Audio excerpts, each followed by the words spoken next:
have a special guest here today, Candace Nelson. So let me tell you about Candace. Candace is a serial entrepreneur. She's a New York Times and Wall Street Journal bestselling author. She's a Wall Street Journal contributor, angel investor, TV personality, and executive producer. Okay, so you might know Candace. You'll recognize her when I tell you this. She's the founder of Sprinkles, the world's first cupcake bakery, and the creator of this indulgent 24-hour cupcake ATM machine. Now, all right, so if that isn't enough, in 2017, she co-founded Pizzana, a growing chain of neo-Neapolitan pizzerias. Her new book is aptly titled Sweet Success, a simple recipe to turn your passion into profit. And we have a great conversation here for you today about leadership and about entrepreneurship. So Candace, thank you so much for being here today. Thank you for having me. And thank you for that lovely intro. Well, I have to tell you this. I have to start out with this little story for you because I've started this podcast last year and it's been quickly growing. And I have quite a few successful people that come on the show. And I've tried to, my stepdaughter's in college and I've tried to get her to listen to the podcast because I thought, wow, she's hearing all these wonderful stories from all these people that have at the height of their success. So I figured, hey, this is a great podcast for her to listen to. And of course, you know how that goes, right? Yeah. At that age, it's like, yeah, whatever you're doing is not that interesting. And it's more about TikTok, right? Right. You got it. Right. 30 minutes. Right. And so it started in high school and, it's gone through. So over the holidays, we were talking and she was talking about how she was going to she was so excited because she was going in Virginia. So you'll appreciate this. She was going to this new cupcake ATM machine. And she was so excited. Oh my gosh, I've got to go to this cupcake ATM machine. And I said, what is that? What is this cupcake? Where is this? And so it was some other, they're calling it a vending machine or something. It was another brand. I said, well, I'm going to be interviewing the founder of the real Sprinkles cupcake ATM, the founder of the ATMs. Really? Oh my gosh, I've got to listen to that one. So there you go. You gave me all these stepmom parent points just for being on the show today. So I've got to thank you for that. It was so funny. And then she doesn't even know about the pizza part yet. Well, it is my pleasure. I love to give parents any sort of cool points they can get because I know I'm always searching for them myself. So my boys are wholly unimpressed with me. Right. So but you see, I know, else. Isn't that so funny, right? So seriously, I wanted to start on a note of how I start this podcast. I always start with the same question for everybody who's on the show is, you have some fascinating journey, your leadership and entrepreneurial journey. So if you wouldn't mind just telling us about it, tell us about the journey and how you got to where you are today, because I read it in the book and it is fascinating, but you tell us. Sure. In my own words. Yeah. So I started my career in a more traditional sort of corporate path. I was recruited out of college to go work at an investment bank, working with high-tech companies. It was the internet boom of the late 90s, and then went on to work at an internet startup myself, which a lot of people were doing. And then life sort of threw me a couple curveballs. The first was the bottom dropped out of that internet bubble. It was the dot-com bust. And so I was out of a job. I'd sort of been following this path that I thought was this very predictable path to success. And surprise, here I was on the couch without any job prospects. And the economy was just, really suffering in San Francisco at the time. So I spent a lot of time on my couch watching Oprah Winfrey and Martha Stewart. And both of these women had such an incredible influence on my life. I didn't realize it at the time, but they would be significant to my journey later. In the meantime, I was getting married. So I just sort of threw myself into wedding planning. And I remember my husband and I had the most glorious wedding, the most magical honeymoon in France. And as we were in the airport on the way back to the States, we saw this commotion happening on the TVs. And we couldn't understand what was going on at first because it was all in French. But ultimately, what we realized was something very serious was happening in New York. And of course, that was 9/11. And so here I was without a job, newly married, full of optimism and possibility. And all of a sudden, there was this darkness that just sort of descended upon me, upon all of us. And it led to a lot of self-reflection for me. It was the first time in my life that I thought, this could all end tomorrow. So if it were to all end tomorrow, am I doing what I really want to do? And the answer to that was a resounding no. Wow. I And got the goosebumps as you tell the yeah, story. Yeah. I mean, and that's that lightning bolt moment where you realize that. Yeah. sure. And, you're young, you've got the future ahead of you. You don't think anything bad can happen. You think the world is your oyster. And I was in my mid-20s, 9/11 had happened. Nobody had any idea what was, the future held. And I thought, what the hell? I want to do something that brings me joy. I want to do something that injects a little bit more joy back into the world, that I want to play a part in making this world a little bit better. And it's not like I was going to go join the CIA. So what was my skill set? What was my place and my piece to contribute back into the world? I had always grown up baking with my mom. I grew up overseas, and baking was my way to connect with my homeland, connect with my family, and indulge in those treats I missed from home. And working in San Francisco during that time period, I was lucky to go to a lot of closing dinners at beautiful restaurants. San Francisco is such an incredible food city. So it had sort of reignited my love for food and baking. And there was this great pastry school down the street from me. And I thought, I want to go to pastry school. I want to do something tangible, work with my hands, the opposite of what I had been doing, crunching numbers. I want to do something creative, tangible. And I didn't know what I was going to do with this skill set, but I wanted to test my love for baking and see if it might be something I wanted to pursue as a career. And life presented itself in that way. And I took the opportunity and ran with it. I love that story. You make it sound so simple, Candace. Oh, I just took the opportunity and ran with it. And obviously, and in your book, you talk about, well, it's not as easy as that, but you started with something. Mm-hmm. And you started with, well, you tell me, what did you start with? Because it takes a lot of grit to go from what you said right there to what you've built.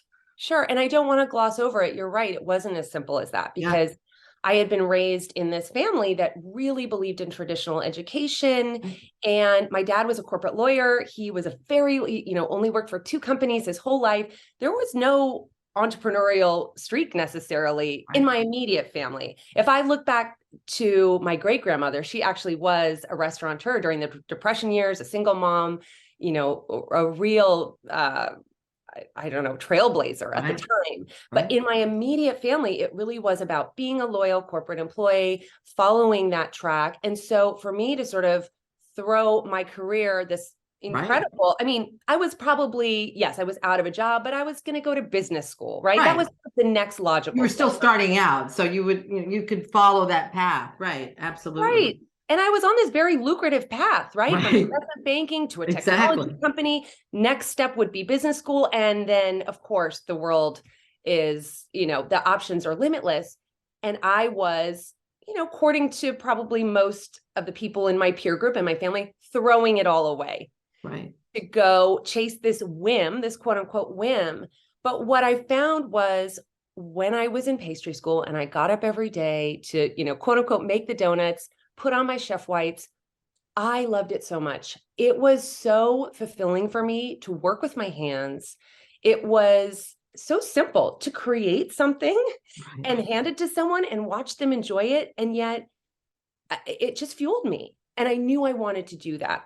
And so that fire had been lit in me, and it was about figuring out what I was going to do with it. I mean, I had this business side of my brain that wasn't going away. Obviously, right. And so I knew I wanted to do something entrepreneurial, but it wasn't until I had this aha moment when I realized that cupcakes, this beloved American treat, that we have all grown up with, celebrated birthdays with, really needed to be reinvented and represented to people. I was walking through a supermarket and noticed all these cupcakes that were stacked in plastic clamshells. They were pretty much shelf stable. They had that, Right. production style, like that sort of swirl that you knew the frosting was made of shortening. They had these tacky, and way too much sugar, right? way too much sugar.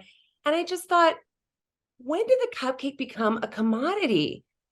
And I just thought, I bet I could reinvent this beloved American treat, represent it to our country as something that is elevated and aspirational and something that is gift worthy, and really create the first branded cupcake. Right. And that's where the idea for Sprinkles was born. Yeah. Oh, I love it. I love it. And when you talk, Candace, I hear so many different themes that come up as you talk. And one of them that strikes me is this whole notion, and you do talk about this in your book. So for those of you who haven't read our book, you should definitely check it out, because there's just so many nuggets that we're not going to get to today. But you talk about this notion of passion. So you obviously were following a passion, but you still had in your mind the profit, right? Because so many of us, we're passionate about something, but then, aren't looking at the practical safety. And so many people don't do what they want to do because they think, oh, it's not practical.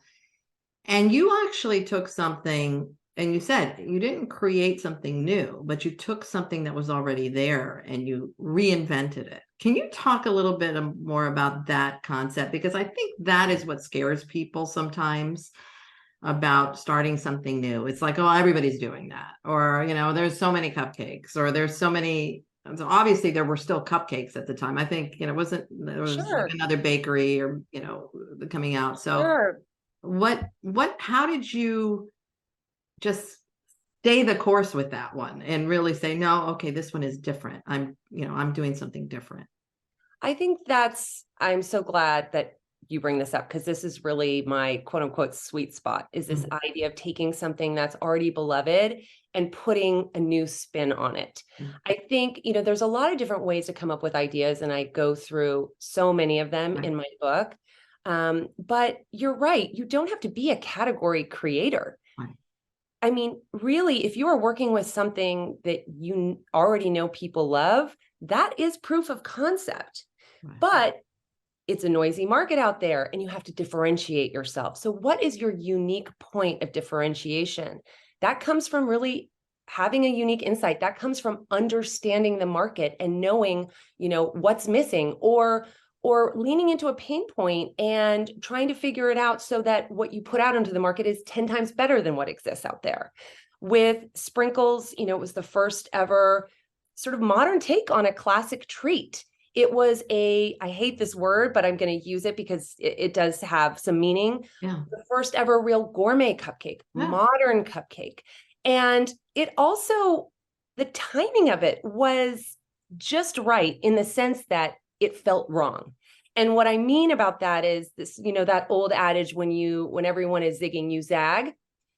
When my husband and I opened Sprinkles, the world's first ever cupcakes only bakery, it was the height of the low carb craze. Right. And we opened our first bakery in Beverly Hills, where people are much better known for drinking green juice than eating cupcakes, right? And sugar and carbs, right? Absolutely.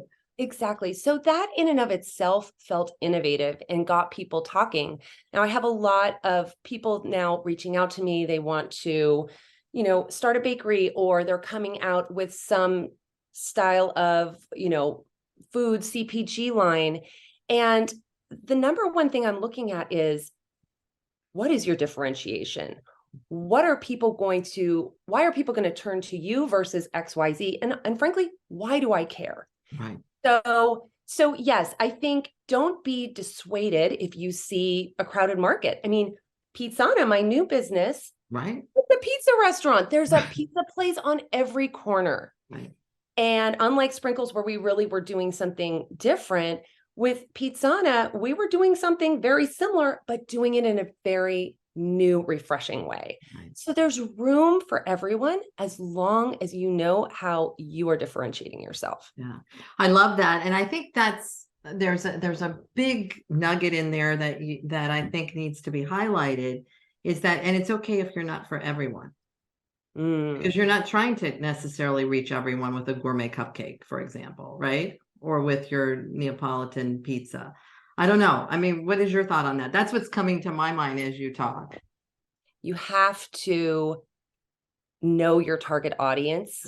If you are for everyone, you are for no one. Truly. I remember in the early days of Sprinkles, there were people that came through our door. They were committed to eating one of our cupcakes, but they were on Weight Watchers. And they wanted to know no butter. how many points our cupcakes would be. And I said to them, I'm so sorry, I don't know the answer to that, but that's also not what we're about. Right. You know, my philosophy was, if you're going to indulge in dessert, make sure it's worth it. Make sure it's satisfying. Our cupcakes were made with the best vanilla, the best chocolate. They were made fresh all day long. So instead of eating a box of Snackwells, which were, devoid of fat and completely unsatisfying, you had something that just made you go, and that was enough, right? And so I had to turn customers away, which is, as any business owner knows, particularly when you're just starting, really hard to do. But I had to stick to my guns because Sprinkles was about enjoyment, pleasure. Right. It wasn't about counting calories. Right. So then there's that, it's not for everyone type of thing. So I'm going to shift gears a little bit, and there's so much to talk about with you, and I know we have a short amount of time. So I want to try to catch some key points here.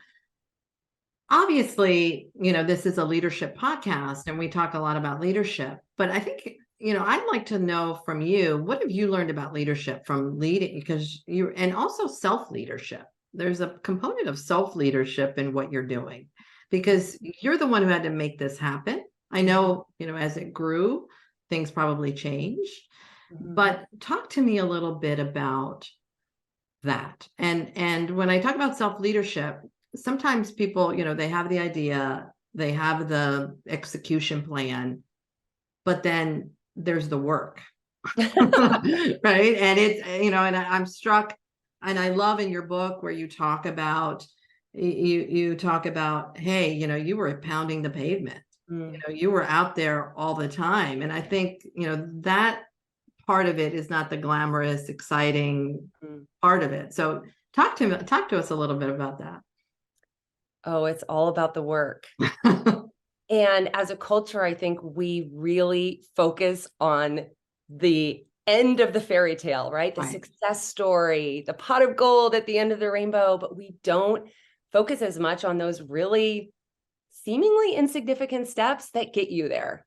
The really humbling moments, like when I was showing up at trunk shows with business cards, yes, paper business cards, and showing up at every friend's party with cupcakes, even though people were telling me, this is not a birthday party. Why are you bringing cupcakes? I became known as the cupcake pusher. And there were a lot of really, frankly, humiliating moments in the beginning. People didn't get it, but I was so passionate. Can you pause there for a second? Because Yes. I want to crystallize that, because I think it's such an important point. People didn't get it. Say more about that. Well, I mean, why cupcakes? Right. Like, what, why should we care about this? And because you have the vision, yes, right? And you're holding the vision, but not everybody's seeing it yet. And not yet it's everyone is seeing it yet. And that's where that passion piece comes in. Right. Because the passion and the purpose is what fuels you and keeps you going. And it's this contagious energy that ultimately brings people around and gets people on your team, whether that is, your customers, whether that is your employees, whether that is your suppliers. People who might be scratching their heads are ultimately, they're ultimately convinced, because they're like, wow, she believes it so much. It must be true. She must be successful, right? I mean, she's out there all the time, and it kind of breeds itself in a way. Right. And I mean, you're creating the narrative after a while. Exactly. Right. And then once you have this group of believers, like our customers became brand ambassadors for Right. us. This army of, this sort of army that mobilized in Sprinkle's favor, so they would, hear my gospel, taste the product, and go out and spread the Sprinkles gospel to everyone they knew. And so that passion becomes contagious, and it becomes sort of this flywheel Right. that your customers then can carry on for you. So the passion piece is super important. But in terms of leadership, I've always considered myself more of a creative founder than a true leader.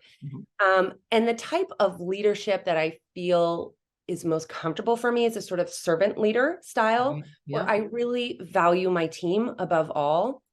And I allow them to do their job. So what I do is I hire tough and I manage loosely, and ultimately want my team to know that I support them and I trust them to do their job. I'm not there to micromanage.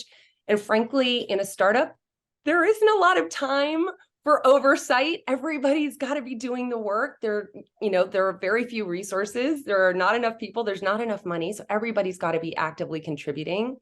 And, ultimately that came down to, just to give you an example, our Sprinkles cupcake associates at the front counter, they were allowed to gift up to a dozen cupcakes to any customer who, was having a customer service issue without even speaking to a manager.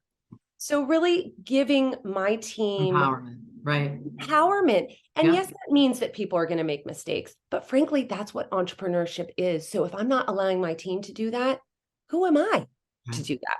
And, Right.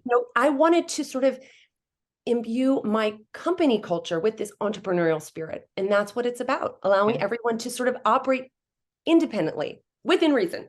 No, absolutely. And, I have to just insert this real quick because I think this is such an important point here, because I work with a lot of founders and then I work with a lot of corporate executives. And what I find is that the hardest part is, especially for founders, and it's, I see the same thing in the corporate world, is letting go.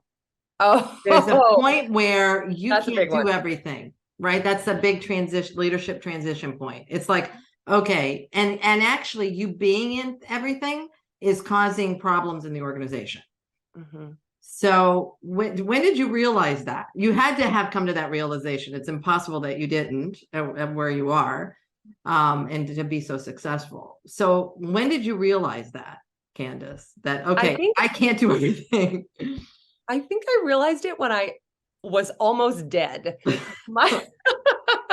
My husband and I had such a chokehold on this business. And in the early days, we haven't even talked about when we opened and everybody, nobody got it. And then, from day one, we had this line out the door, and all of a sudden we had this incredible demand and we couldn't keep up with the supply. So we had these lines out the door, customers were angry. I was trying to scale up these recipes, but I still was working with these small mixers. We hadn't hired a team. We didn't think we needed a team.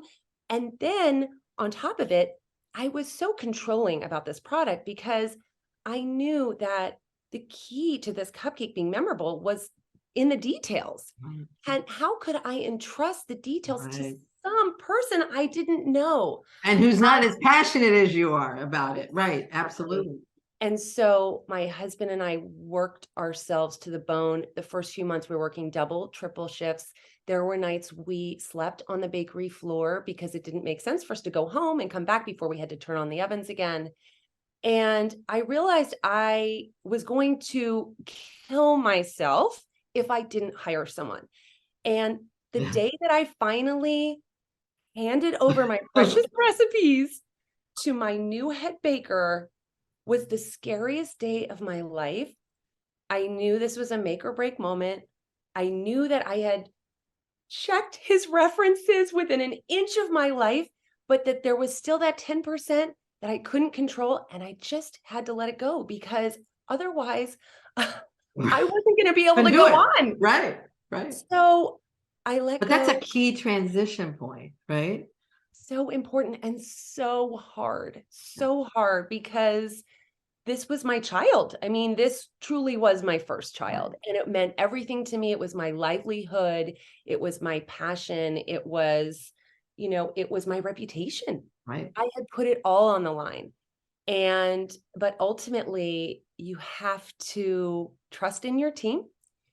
Again, hire tough, check those references, make sure everyone's aligned, try to find those people who are on that same, page as you in terms of being passionate about the goals of the business and the purpose of the business and the mission of the business. Right. But then there comes a time where you have to just hand over those recipes and go home and take a very long nap.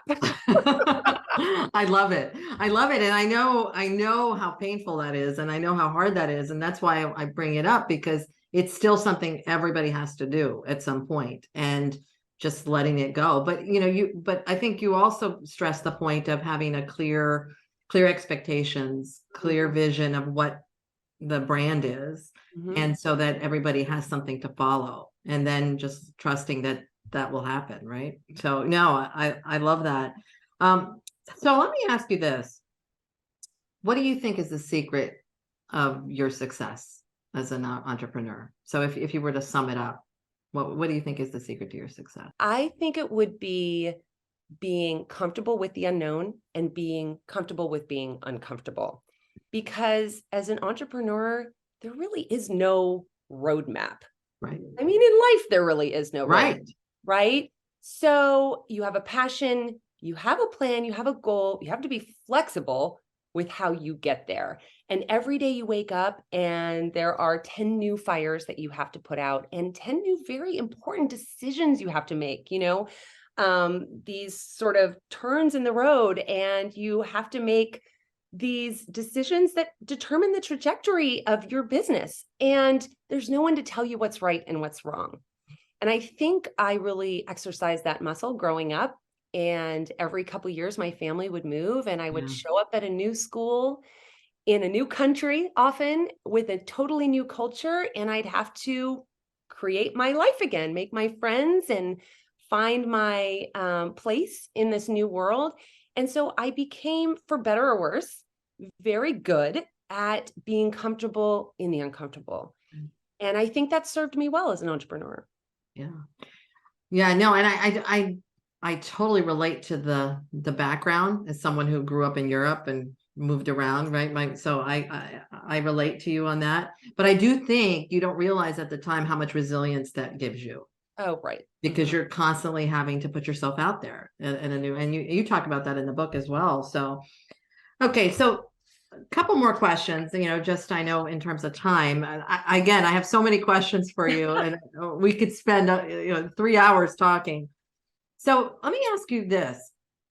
What advice would you give to other entrepreneurs or people who are thinking about, have this dream of starting their own business, and they want to leave their job, but they're afraid because, there's the security piece, there's the money piece, there's the what if I fail piece. There are also statistics on so many businesses that fail, right? What advice would you give from where you sit? Well, I think you have to test your idea and your interest on a smaller scale first. I believe in dreaming the big dreams. I believe in following those big dreams. But I also believe that entrepreneurship is not about jumping off a cliff and throwing all caution to the wind. Right. I tested my interest in baking by going to a pastry program first. I liked it. So next step, I started baking out of my kitchen before I went all in on, remodeling a space and signing a lease. Talk to people in this industry that you think you want to move into. Talk to other small business owners. Try to test your idea, whether it's a side hustle or, I don't know, starting to build a community around this idea online first. There's so many different ways to test a thesis and test an interest before you risk everything. Now, having said that, what we know about people at the end of their lives is they regret the things they didn't do much more than the things that they tried and failed at. So at the end of the day, the litmus test is, will you always regret it if you don't try it? And obviously, that's a really personal decision, but I do think there are ways to mitigate the risk. And as much as I believe in entrepreneurship and startups and following your dreams. I am a realist that there are certain things you have to shore up before you take that leap. Yeah. Yeah. And thank you. I think that's wise advice, because I think often, there's the two ends of the scale. One scale is I'm not going to do anything, excuse me. And then the other end of the scale is just going to drop it all and rush after this. And I think what you're offering is some practical wisdom there about, okay, it doesn't have to be either or. We can go in the middle and start from there. So I love that. If you could talk to yourself of 20 years ago, what advice would you give? I would have told myself to nurture my network as an entrepreneur. I did not, excuse me, I did not do that in the early days. I really thought about entrepreneurship as being a solo founder, me taking on the world. I thought of professional networks as people who worked in the corporate world. And what we've learned is there's nothing more important as an entrepreneur than having this network of people who understand what you're going through, can offer support, can offer advice, can offer connections. And surely back in the day, there weren't as many resources for entrepreneurs as there are now. But now I am a member of several different professional women's networks. I have nurtured, my personal friendships and mommy network friendships. And all of these networks, it takes a village. It takes a village to raise a child. It takes a village to start and run a company. And so I slept on that piece early on, and it took me a moment to wake up to the fact that I was lucky in my co-founder. My husband was an incredible emotional support, but I needed more than that. Yeah. That connection piece. I think we forget about that because it's all, we're all in. So do you think you mentioned women's network? So I'm going to ask you this. Do you think there were any unique challenges you faced as a woman entrepreneur? Well, I was very strategic about that because I had a co-founder who was a man. Right. Part of being a leader is knowing when to step back and let other people lead. And so in scaling our brick and mortar company, there were a lot of deals being done with landlords and, commercial brokers and contractors who were all male and who would not have taken me as seriously as they did my husband. And so he took that lane and ran with it. Right. And I think, could I have done it? Sure. But it was really about dividing and conquering and choosing a lane where we could each excel. And I just sort of said, you know what? I'm going to have more headwinds in that space than you ever will. And so I let him take that on. I love it. There it is again, strategic talent, right? And there's a way of looking at that. It's not in a humble way versus I've got to be the one out there. So I love that. And so finally, pick your battles. Pick your battles. Thank you. I love it. What's an inspirational quote that motivates you that you would like to leave our listeners with? Whether you think you can or you think you can't, you're right. I love it. I love it.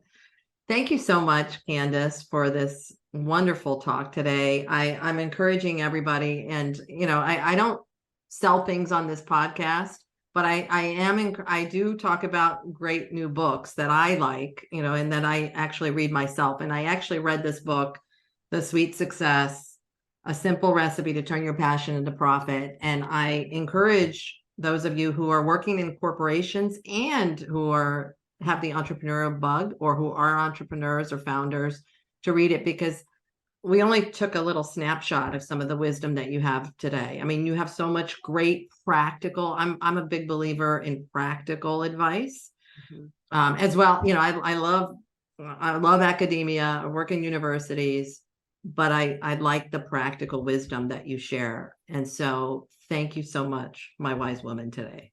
Thank you so much. Those words are very meaningful to me. And just to add another point to that is, you get me, because I didn't want to write a memoir. I wanted to obviously illustrate with stories, but this is really meant to be chock full of actionable takeaways, a toolbox that can help you even if you're not an entrepreneur or you're trying to be more innovative in your business, if you are trying to step into a personal brand, there's so much in this book. It's really, from inception to sale, a guide to entrepreneurship and everything that I learned along the way. So thank you Yeah. for the kind words. No, I love it. And even the comment, let me just tell you, the comment you made about stepping into uncertainty and the unknown, Mhm.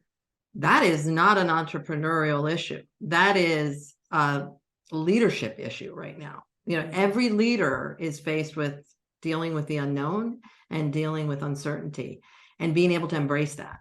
And that's hard. That's hard work. And I think you give us some good tips on how to do that a little bit more realistically. It's like, that's the way it is. So thank you so much, Candace. Thank you so much for having me.